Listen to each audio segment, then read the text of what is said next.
Ramadan.fm. The call-in number, if you want to call in today, is 0116-212-9324. That's 0116-212-9324. And you can text in today as well on 07450-925-084. That's 07450-925-084. We are also broadcasting on the Facebook Live, on YouTube, and on Twitter. Welcome to the Morning Matters show. If you're just tuning us, my name is Sharmeen, and I have a very special guest in the studio today. So I'm going to introduce my guest today, and then we're going to introduce the topic that we'll be talking about. My guest today is Nazira Bibi. Nazira is a fully qualified science teacher who recently graduated with an MA, which is a Master's, in Visual, Islamic and Traditional Arts at the Princess Foundation School of Traditional Arts in London. Her work has been exhibited internationally and is in private collections around the world, including the permanent collection at the Islamic Arts Museum, Malaysia, after being acquired by the Al-Bukhari Foundation. Nazira's work mainly comprises of Islamic geometry in a contemporary and abstract setting and seeks to explore the meeting of science and spirituality. Geometry is an ancient and universal discipline that combines science, mathematics, and art with deep spirituality, symbolism, and meditation, and a perfect fit for her own background and current journey. Nazira's work employs traditional techniques and uses materials such as handmade paper, natural pigments, slate, and pure gold leaf. She is heavily influenced by nature, science, the cosmos, and the journey of the soul. Her work juxtaposes raw, textured background with precise geometric constructions as she seeks to explore intersections between chaos and harmony, the inner and outer selves, destruction and rebirth. Nazira, welcome to the show. Thank you very much. Assalamu alaikum. Wa alaikum salam wa rahmatullahi wa barakatuh. It's a great honor to have Nazira. She's actually driven up from out of Leicester while fasting to join us here today. So I really do appreciate her time, and I hope the listeners, inshallah, will do as well today. So, firstly, I'm going to start with this question: what your teacher, trained teacher, science teacher, and kudos for that. Real kudos to the teachers out there. I don't know how you completely. do it. No, neither do I, which is why I'm trying to escape, but yes. Well, I thought about doing it, and then I kept reading your posts, and I'm like, maybe I won't become a teacher after all, even though there is a dire need of them, and I feel a social responsibility towards that. Nevertheless, from teacher, you decided to take up studies in traditional Islamic arts. Mm-hmm. How did that come about, that journey? So teaching, I'm a complete and utter control freak. Let's just be honest. I have to go the nth mile for everything. And the issue with teaching is that it will consume you if you allow it to. And so it just got to a situation where I just reached burnout. I was working too many hours and caring far too much. Not that you shouldn't care for children, but you it's need difficult. It is a balance that you have to make. It's a very difficult balance. Yeah, you need to be able to have some separation. So I took some time out. Your gap year, in a way. Yeah, I took up archery. Okay, I did the first year of an Arabic degree in 3 weeks because, wow. Glutton for punishment. What else did I do? I took up photography. I went to Morocco do you know C.D. Peter Saunders? He's yes.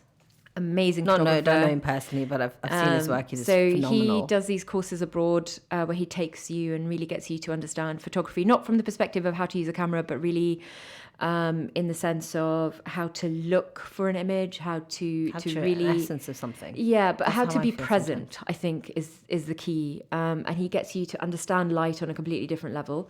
So I did that, and then one of the other things I did was I came across a geometry course. I've always been fascinated by the patterns, especially across the Islamic world. They are beautiful. And I think part of that has also been me trying to reclaim heritage. You know, I think growing up when we did, yes. Much of our heritage was very much whitewashed, and so. And even in terms of science, you know, to have an awareness there within the Islamic world, there's this rich. That's phenomenal. You know, my favorite scientist, the man behind the scientific method. If it wasn't for him, we wouldn't have the scientific method. It was an incredible scientist called Ibn al-Haytham, whose story is hilarious, but probably I shouldn't go into it. Educational as well, yes. Well, I don't know if you want me to go into it. We might come back to that. Come back to it. Anyway, so I heard about him, and then I started delving into things, and realized we do have this history of architecture, of art, of science, of medicine, of mathematics, so much. Such a rich history, Exactly. actually. It's just like, as you said, where this whitewash is just amnesia. We have complete amnesia, even as Muslims, about our heritage.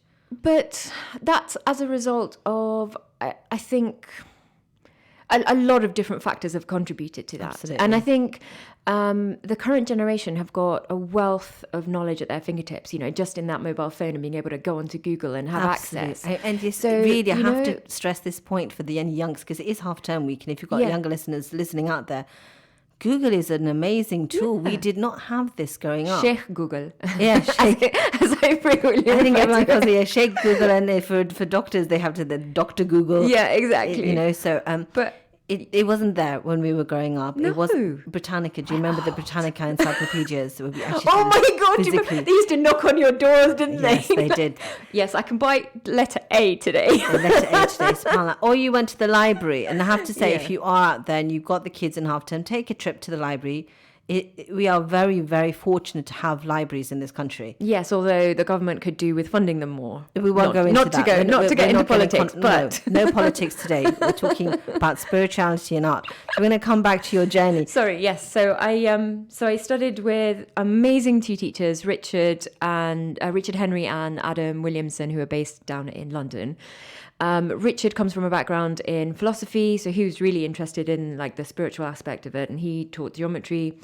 Adam comes from sort of a woodworking background, but carving and more practical, and his interest is very much on the Islimi, which is like the vegetative forms. I'll go into the different. We'll go forms. into that a bit later in the show. Yes. So I did that, and from the get-go, I just lost myself in the geometry. I went home to practice a form that we did, and I thought, I'll just do it for an hour. Started at 9:00, and then I'll get some sleep. I just want to go over the pattern again, so I get it in my head. I was there at 2:00 in the morning. I hadn't even realised the time had just gone. And I think we're definitely going to have to touch more about that, because when you look at these kind of patterns which are out there, and the geometric patterns, when you go to some of these places in Morocco or Spain or Iran or Uzbekistan, and all over actually, it really, it's hard to understand what's gone into that. If you just look at it, it looks beautiful, but each and every one of those tiles is carved by hand, is placed in absolute mathematical precision. And if you look at those tiles, they're not always just hexagons or squares. No. I took the kids to Dar al-Pasha in Marrakesh, and they were actually learning about irregular shapes at time in school. Okay. So there's one of the walls on the side of Dar al-Pasha, which has got a multitude of these different geometric patterns and all these different shapes. And when you look at this, sometimes, when you have those the posts that come through and you're not sure, is that a square, is it a hexagon, is it this, that, the mind game kind of ones, the eye games, yeah. the eye games, mind game, eye games. And optical illusions are you talking about? That's the word I'm looking for, Nazir. Thank you. Thank God you're here in the studio today. And if you look at some of those tile works, the way in which the hexagon is constructed from rectangles and squares and tiny triangles, and to imagine each one is hand carved and then laid backwards as well. That's what I found out in the pottery. I went to one of those pottery factories, and really, if you are traveling to Morocco, you have to go to these pottery factories and see how this craft, which has been there for centuries, has come about, and the method and the mathematics blows me away, because I struggle with jigsaws. I really struggle with jigsaws, so it just blows me away. So just going there and showing the kids this and getting them to reflect on that. But going beyond that, obviously something that you've done is going beyond that and taking that in a very spiritual journey. So we don't really realise what the significance of all these patterns is. So to go, if we take a step back, the let me define Islamic art. Should I start with that? Yes, and then I I'll think come that into would be quite helpful, yes. So, I mean, there's a debate between what is spiritual art and what is traditional art, and the two are sort of different. And within the Islamic spiritual canon, you've got a whole heap of different arts that come through and crafts, but there's three that are the sort of the mainstay. You've got geometry with its rules and regulations, which is quite harsh. In terms of it's very linear. It has it would have to be, otherwise it wouldn't work. Right. If you think about yes. And this is the thing about geometry is it's each shape that you have is really the closest that we can get to the idea of it, something being eternal. Okay, if you can step back, there's two things that really our mind can grasp as being eternal. One is number.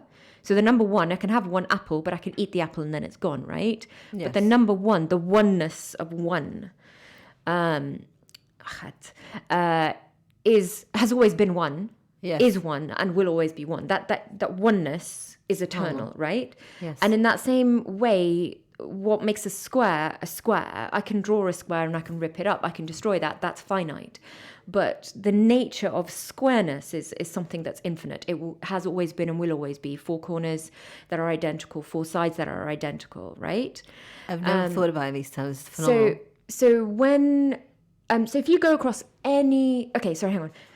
I go off in tangents. You've got geometry with its rules and regulations. Yes. And it's trying to reflect natures of Allah subhanahu wa ta'ala through it. It's a reflection of the nature around us. If you take a daffodil is a hexagon surrounded by triangles. Yes. So a daffodil is a hexagon surrounded by triangles. You can create that geometrically, and if you create it using a compass and a straight edge, Yes. and you juxtapose that on top of an image of a daffodil, you'll find that it fits perfectly within that shape. Wow, that is something to try and do with the kids, actually. Right? In half time, yeah. I thought of that. Trees are based on the what's that? 1, 1, 2, 3.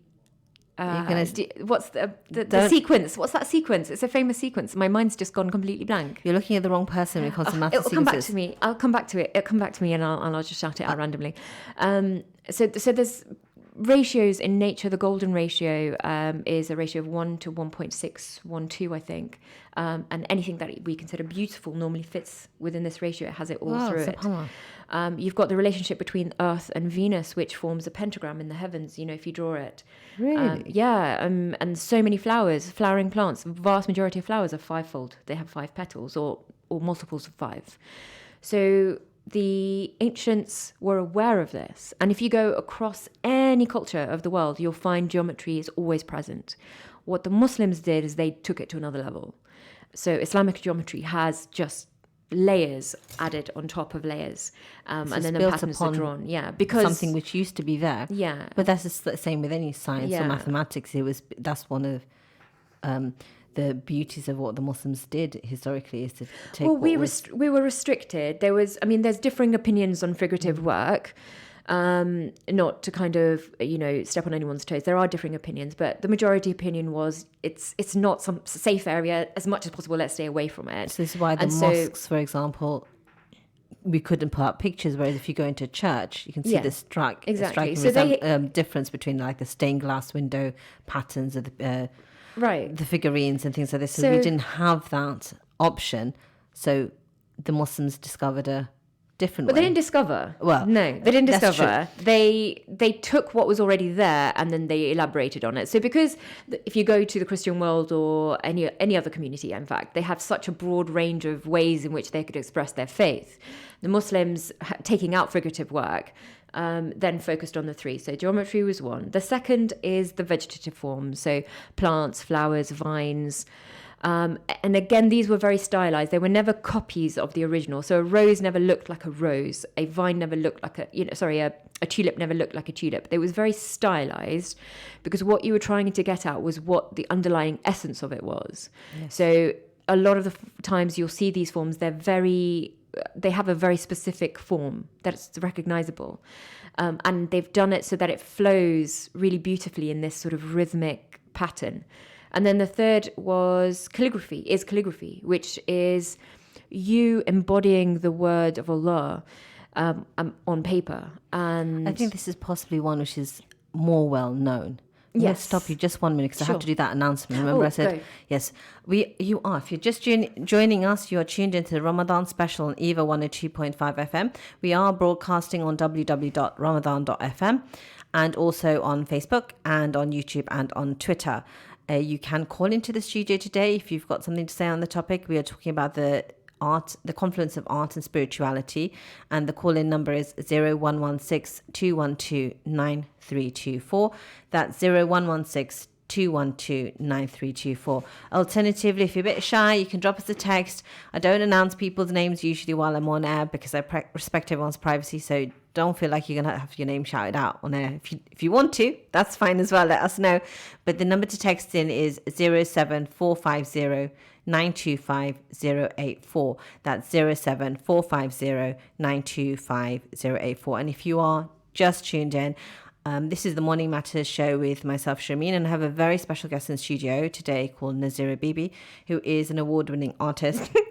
And she laughs because she's just so humble, bless her. Oh, no.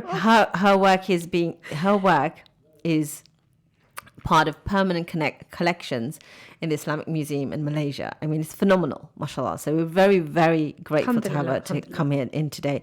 And so far, we've been sort of talking about her journey, and we've been talking about Islamic art in a whole different. I'm learning new things every moment, Nazira, mashallah, and so the audience.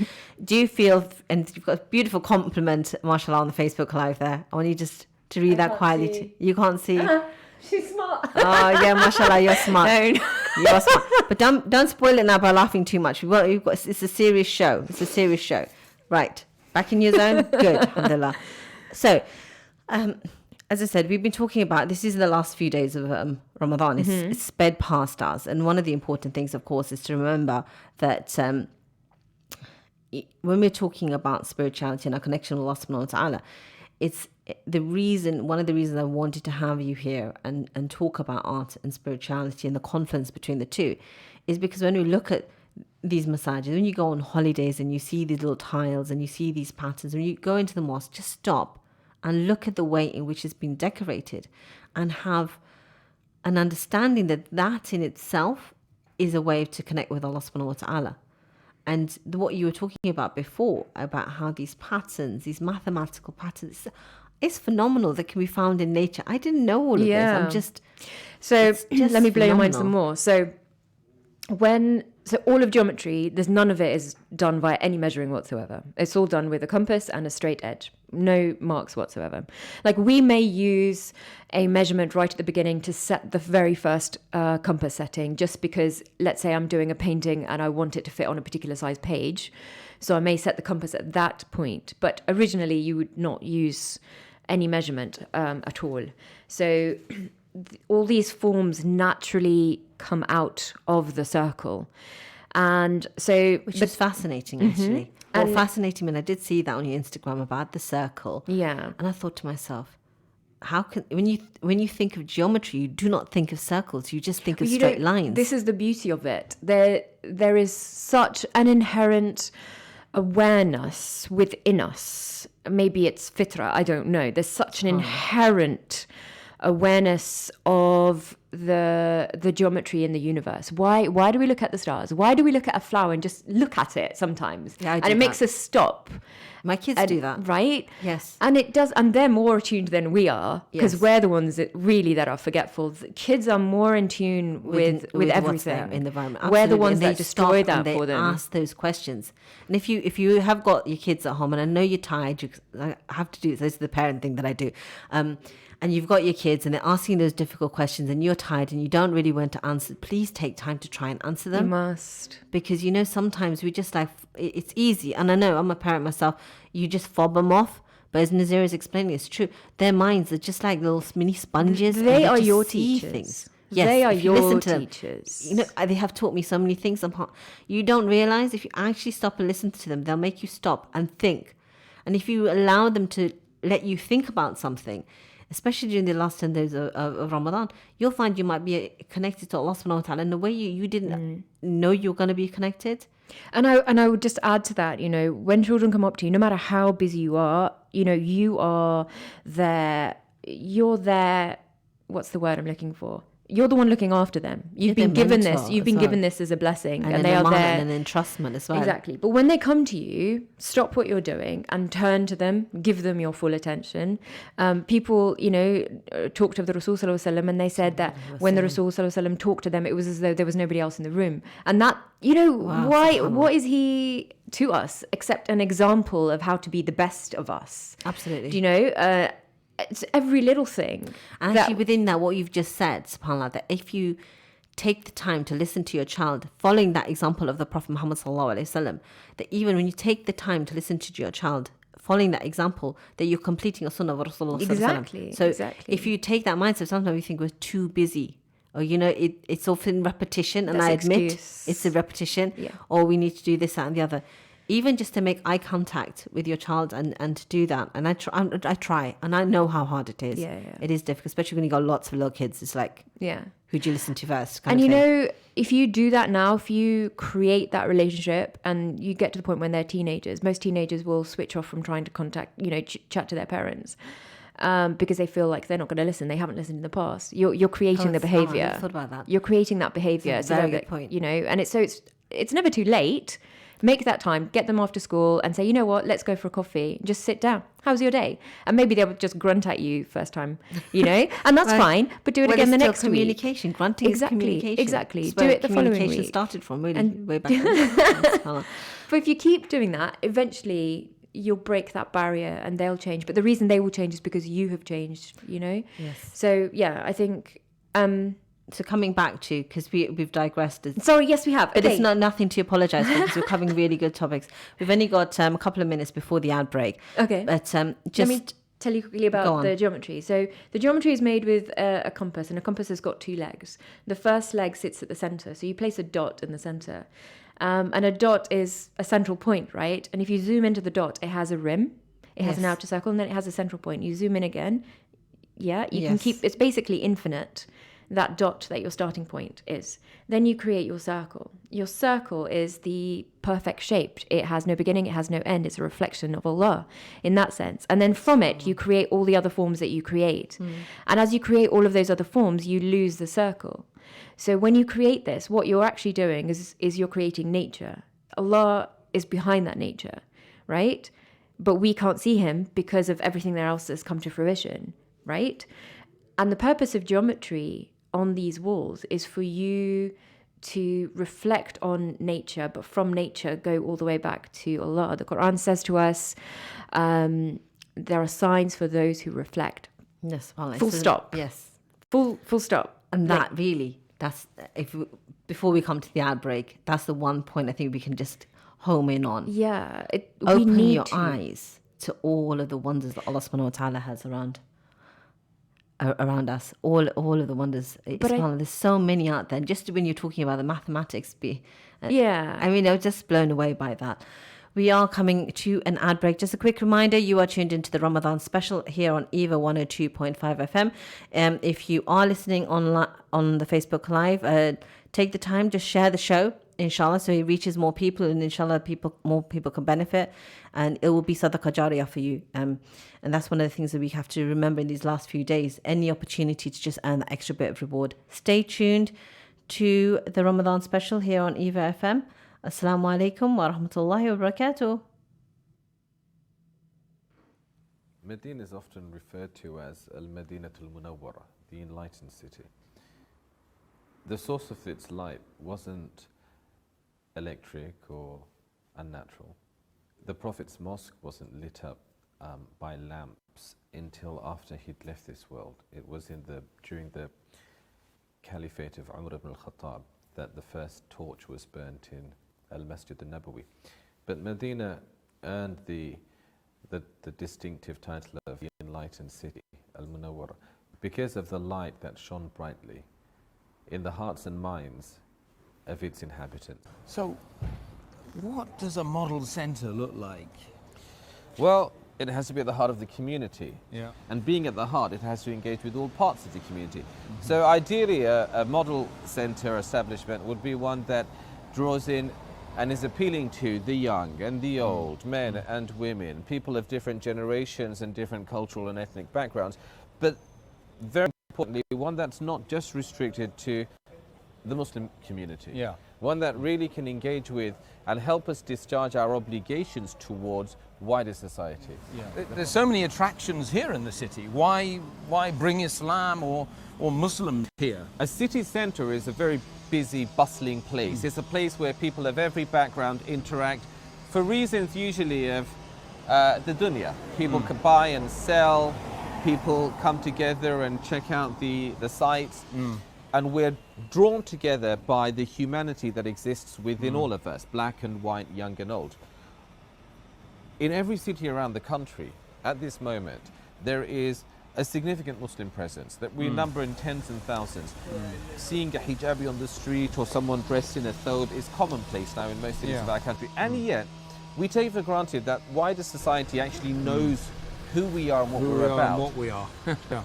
We need a place for people of all backgrounds to be able to come in, to enjoy the hospitality of a cup of tea or coffee and good discussion. Yeah. Where people are free to be able to ask questions and explore that rich, vibrant heritage. Muslims and non-Muslims. Muslims as well. and non-Muslims. And wider community. Absolutely, because very often our own youth, our own young girls and boys, and not so young, have a disconnect. Every city in this country needs a place like that, a place that brings down the walls that divide communities, builds bridges, allows people who share a space to start sharing one another's sacred spaces too. But where could we do that? I've got good news for you. Follow me. Okay. So where are we going to put this beautiful centre? Right in the heart of Leicester, here in the town centre. The Corn Exchange. This is where all the trade takes place in Leicester. You can see behind us, busy, bustling marketplace, amazing place to actually have engagement and have dialogue. That's one of the reasons why we're setting up our centre in the heart of town here. As you can hear, lots and lots of people calling out, lots of people calling to various things. Buy this, buy that. What about finding out about the faith of Islam in this environment? Isn't that just amazing? I think so. Aisha, our mother, radiallahu anha, appointed her maidservant. She said to her, when anybody comes to the home seeking sadaqah, give them whatever we have to give. Then listen to see what do they say. And if whatever they say to you, say it back to them. So a person came and said, is there anything that you can give in sadaqah? And they gave dates. The person said, Jazakillahu khairan. And the servant said back, وَجَزَاكَ khairan, Allah reward you. So why are they thanking the person they've just helped? Because we haven't helped you, we've helped ourselves. Thank you for giving us the opportunity to cleanse our soul a little bit of greed and to grow a little bit in nearness to Allah and to become richer by having the opportunity to share. This is a small and humble center that we pray and turn to Allah Azza wa Jal. He makes a means of this good, a good for replenishing the soul and for reaching out to others, sharing the beauty that Allah has bestowed upon us, because we are answerable to Allah if we fail to do that. أقول قولي هذا وأستغفر الله لي ولكم ولسائر المسلمين فاستغفروه إنه هو الغفور الرحيم. The idea behind the city retreat is, as its name suggests, to create a third space, a place of calm, a place of reflection, a place to take sanctuary from some of the hustle and bustle and grind of everyday life. There's a need to have a haven for people to be able to take a bit of a break from the usual rat race and spend some time in nourishing not just the body but also the heart and soul. We hope to create a cafe here which offers the opportunity for just that, a place that's open to everybody, non-judgmental. Anybody who's in town, and we have something like 2,000 to 3,000 Muslims working in the city centre on any working day of the week, can pop in and make salah.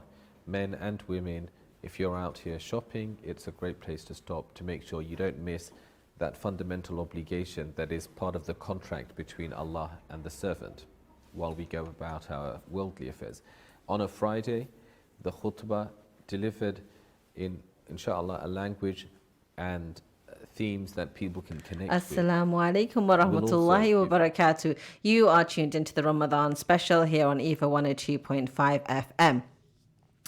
Now, if you've just joined us, this is the Morning Matters show with myself, Sharmeen, and I have a very special guest in the studio today, Nazira Bibi, who's joined us, who's an award-winning artist. Her art collections are held in the Islamic Museum in Malaysia, and we are very, very honoured to have her in the studio today. So welcome back to the show, Nazira. Thank you. Now, you can listen to the show in many ways. It's hopefully you're listening online already, but if you are listening on Facebook Live, do share the show, inshallah. We've been learning some amazing things in the first half of the show, and inshallah, by sharing it, inshallah, you'll engage more people to listen, and it will be a sadaqah jariyah for you. If they've learned something, you connect it to Allah subhanahu wa ta'ala and in a different way this month of Ramadan and after Ramadan.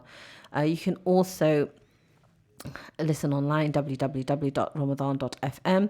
The number to call into studio today is 0116 212 9324. That's 0116 212 9324. And the number to text in is 07450 925 084. That's 07450 925 084. Right. So before we were talking about touching upon the different types of Islamic art and where art and spirituality meet. And I'd like to ask you really, because we sort of moved on to that, but there are sort of art courses out there. And clearly some of the things you described probably answer this question. But what made the traditional Islamic art course that you did in London with the Princess Trust, what made that different? So I hadn't been doing art for since year 8 at school or something. And I did the geometry, and the thing I suppose that I was looking for was, as a teacher, you're thinking about your students, you're thinking about the following class, you go home, you're eating, but you're thinking about marking, you're thinking about planning, you have 1,000 tabs open in your brain at the same time. That's amazing way of describing it. But it's the only way. It's true. Yeah, as I said before, kudos to teachers. I don't know how you do it, subhanAllah, mashallah. So for me, when I was doing the geometry, the thing that Richard always used to sort of do was focus on Richard is one of the teachers from when you started the geometry, just for anyone who's tuned in. Yeah, and he's incredible, absolutely incredible. And a deep, deep respect for Islam as well. I suppose I began connecting to the geometry in such a way that my mind became empty. I became the dot. I became the circle, I became the line, like nothing else existed except what I was drawing on the page. And you have to be so present, when we're talking about trying to connect with Allah, it's all in the being present. It's all about stopping everything else and making each moment real. We all talk about khushu in our prayer. Yes. Where does that come from? That comes from empty. I'm sure everyone, and I frequently pray where my mind is elsewhere, and I'm thinking, and I'm just going through, and I'm completely right. I'm completely in mechanical mode where I'm reciting, and I'm probably not even paying attention to what I'm reciting because I've recited it so much. It's just coming automatically. Yes. But I'm thinking, I've got to get this done, and I've got the cooking on, and I've got this. Do you know what I mean? There's so many things. And being present.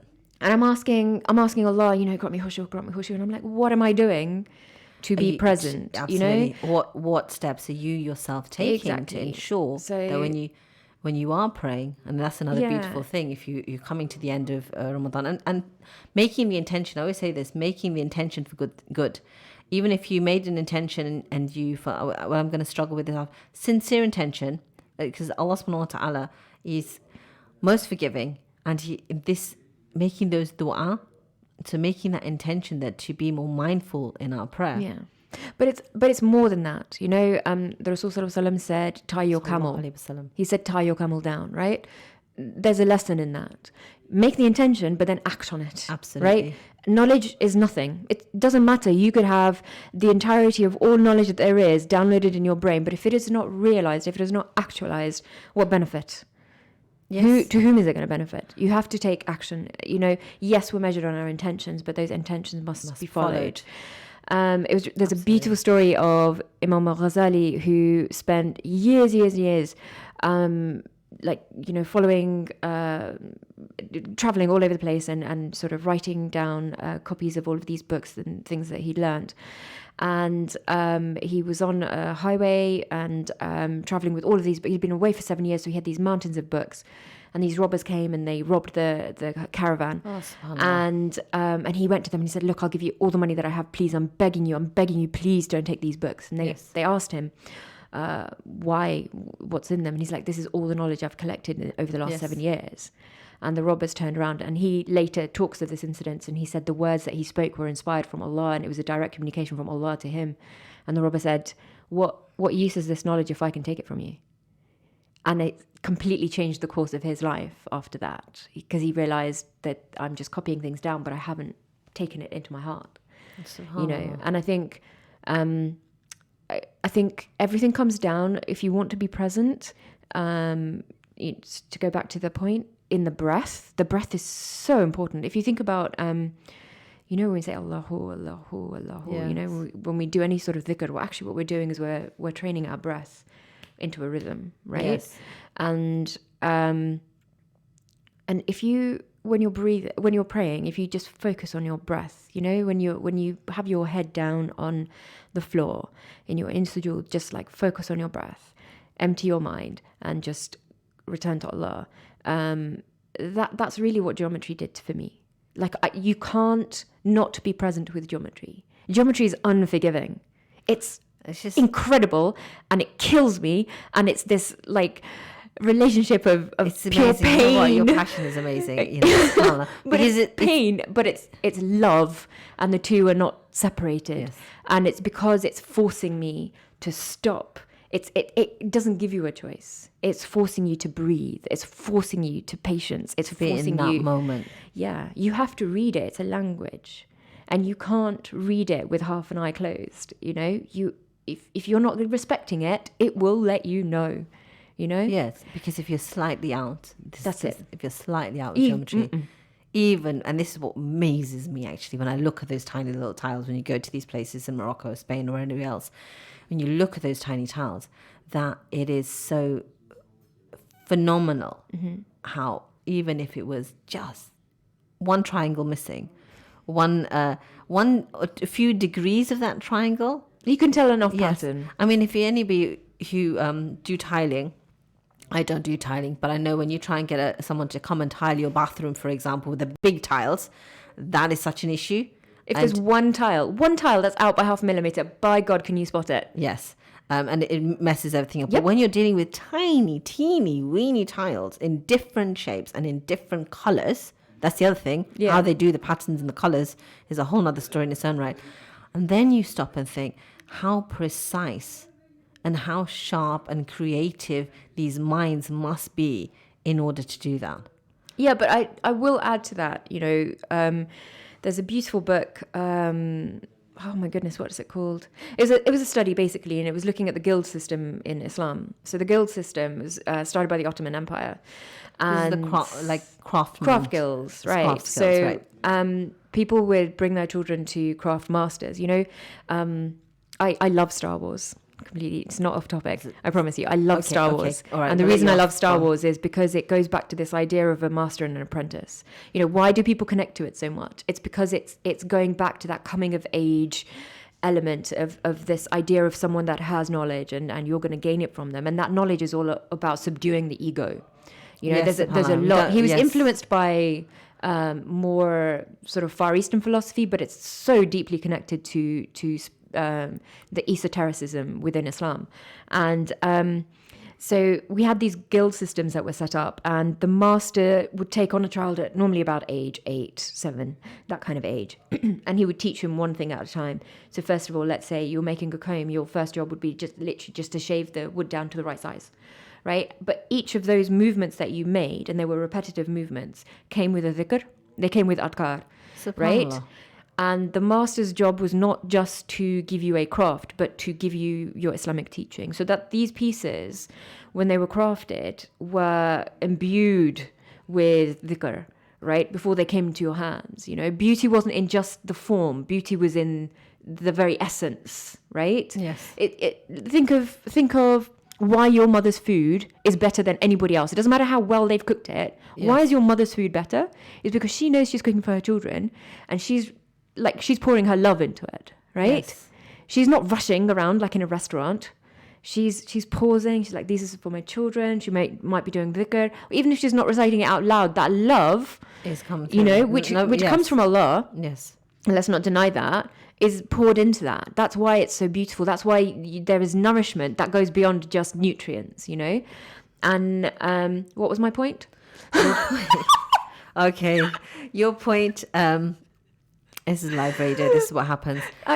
No, but your point, I think, and I've drifted off in your point there. Coming back to this idea of Dhikr in and the craft how- guilds. yeah, Yeah. and that's fascinating to know. Yeah, you know, and you so- think about it, you do think they're just learning these little skills, but just that No, it's so much more. one that small thing makes such a difference. Actually, Why is it when, I don't know if you've gone to the Alhambra, if you've gone to, I'm talking ancient places, you step inside of them, why are you affected?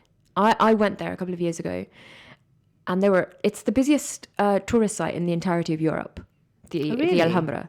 And you go in, and there are so many people, it's insane. Yes. But oh my God, the impact. And if you are intending to go, I do recommend you book online your tickets in advance.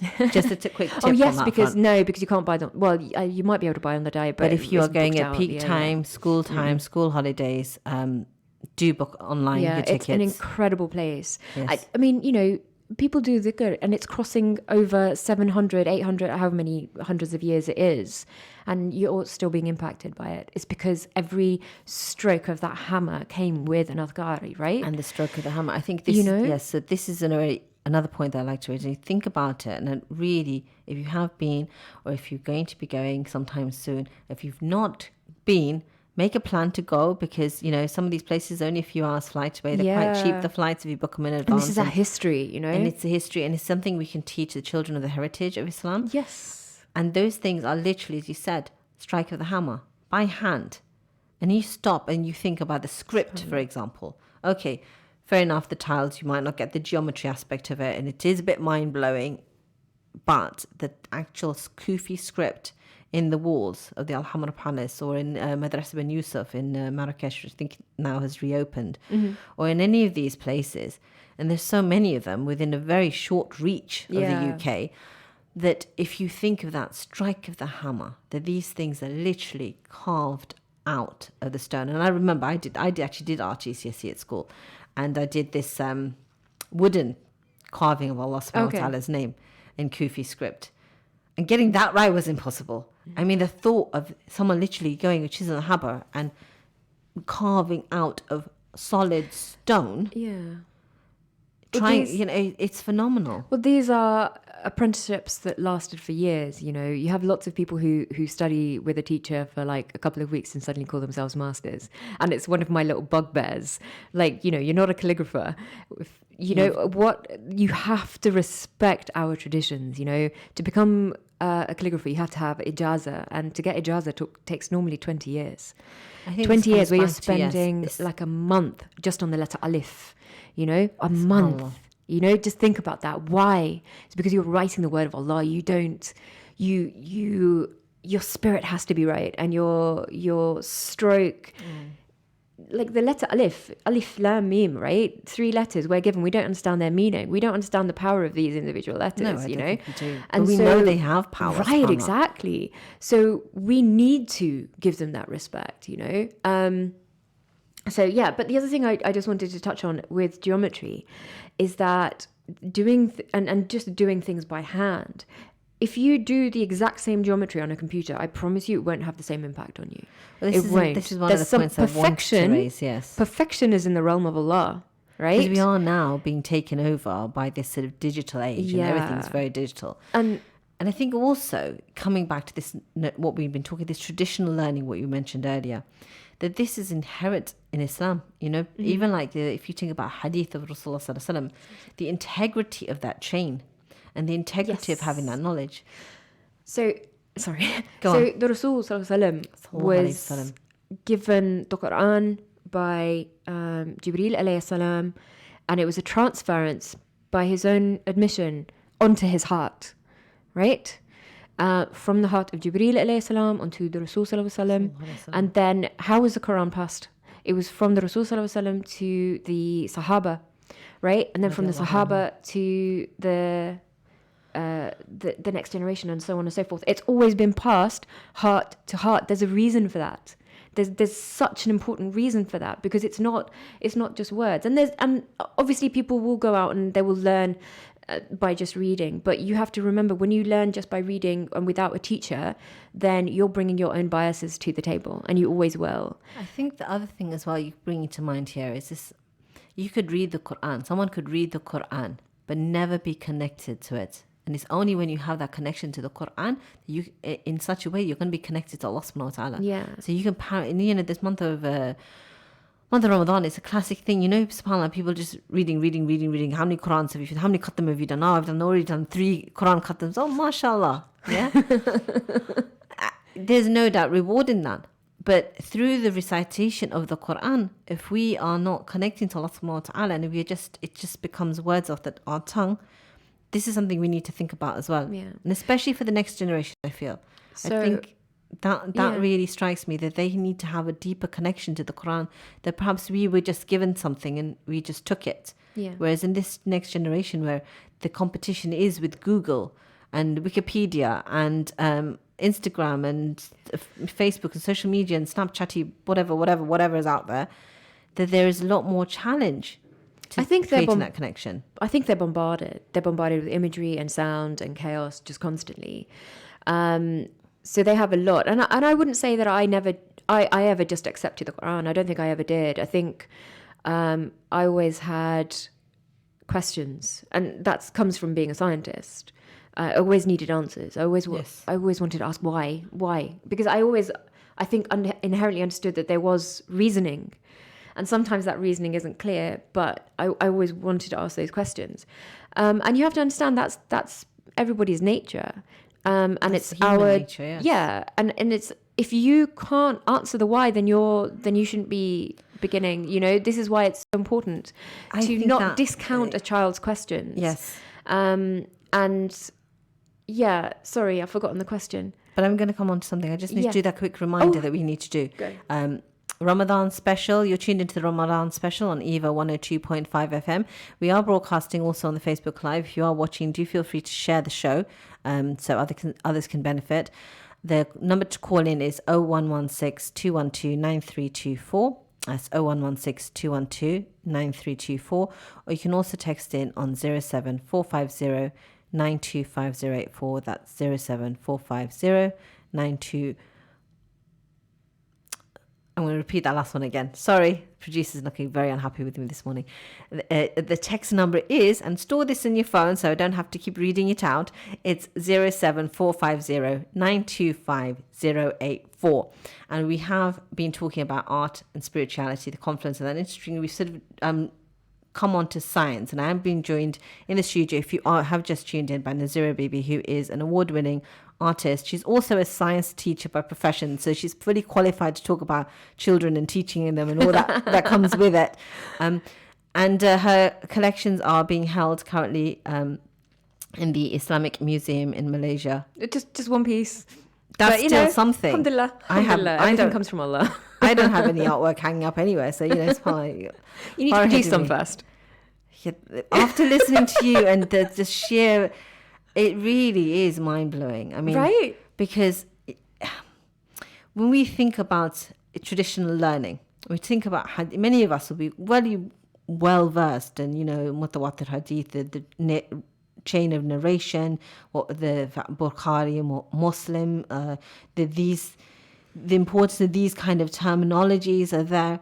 But when you're thinking about art, and I'll be honest, I've learned something today. I've never really thought about it in the same way of having ijazah. So I know, I was speaking to someone over the weekend, and at this event that I went to, and they were talking about, what does this organization do?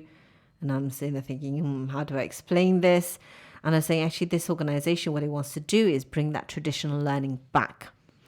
And that we have, people who are in this organization who have a chain back to the Prophet Muhammad sallallahu alaihi wasallam, and that they've learned hadith by ulama who are in that chain right back to the Prophet Muhammad sallallahu alaihi wasallam, and that there's an integrity in this knowledge and in this learning that is so vital and important in this next generation that we're living in now. And we have to open our eyes to the fact that it is a whole different generation. We've got youngsters out there who will not even forget going online now. And when we used to go onto a laptop and Google search, hello Alexa, what's play Holy Quran, Alexa. The one thing I do like about Alexa, when she plays Holy Quran, she actually says Allah spoke the truth at the end. Yeah, she says Sadaq al-Azim. Yeah, not Sadaq al-Azim, but test it out if you've not tested it out. If you do have one of those contraptions in your houses. Not my choosing that, by the way. Islamic AI. Islamic AI, subhanAllah, but it's AI, it's artificial intelligence. And it's a huge debate, actually. I mean, there's loads of debates going on as technology is moving forward. I mean, genetically modified and produced halal meat. I won't even get you started on that one. I don't. Because organic. Well, like, that's whole, yeah. We are $1 billion meat buying community, right? We've got too many halal meat shops who might complain about the show. Well, but we're going to come back to. We should drive. We'll do another show. We should in drive. The future. We're going to go on to that in a future show. We've only got 2 minutes left, so we're going to round up this show. Okay.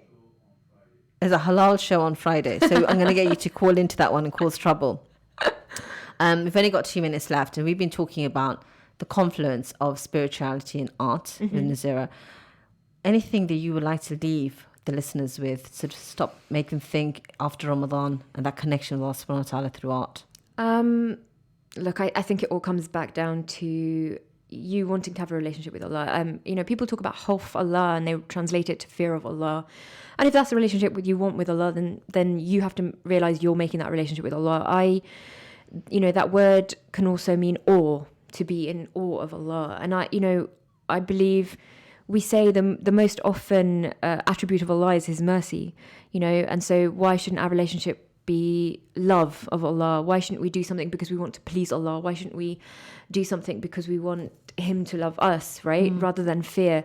And it doesn't matter what you're doing. It's all about trying to bring Allah into your life. If you're walking, do dhikr. Each step, time in. On the school walk. That's one of the things we do. Right? In the morning. Start your day with dhikr in the morning. But, and I think the other thing is to kind of not judge. And I think we're in an age where we're seeing, especially the younger generation, making not great decisions, and you have to realize, if Allah subhanahu wa ta'ala says in the Hadith Qudsi, O son of Adam, were you to come to me with sins as great as this earth, sins as high as the sky, and ask for forgiveness, I would forgive you. And then Adam, O son of Adam, were you to come to me with sins as great as the earth and ascribe no partner to me, obviously paraphrasing really badly, I would still forgive you. And if Allah is willing to forgive that many sins, who are we to make any judgment? We've got to be people of love. The Rasul sallallahu alaihi wasallam came to perfect good character, full stop. Forget all the extras. Fiqh is important. It's our structure, but the heart is in purifying ourselves and our intentions and the way we engage with people. And we're going to have to bring it to a close there. And thank you once again, Nazira, for being on the show. SubhanAllah, we think we need an extended show next time, inshallah, to talk about all the other things we wanted to talk about. If you've just tuned in, this is the Ramadan special on EAVA 102.5 FM. This is the Morning Matter Show with myself, Sharmeen, and a special guest today, Nazira Bibi, who is an award-winning artist. And thank you for tuning in. Do stay tuned to the rest of the programming today here on the Ramadan FM special. And look forward to